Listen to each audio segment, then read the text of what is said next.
What's the meaning of Cheshire cheese?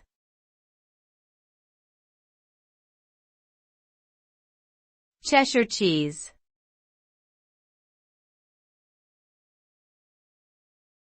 Cheshire cheese.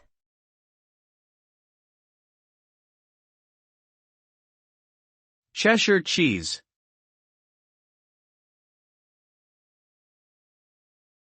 Cheshire cheese.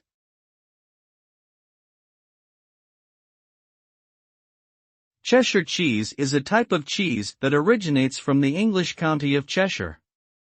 It is a hard, crumbly cheese with a slightly tangy flavor and a creamy texture. The cheese is typically made from cow's milk and has a distinctive orange color. Cheshire cheese is often used in cooking and can be included in a wide range of dishes, including sandwiches, soups, and salads. It is also often enjoyed on its own, either as a snack or as part of a cheese platter.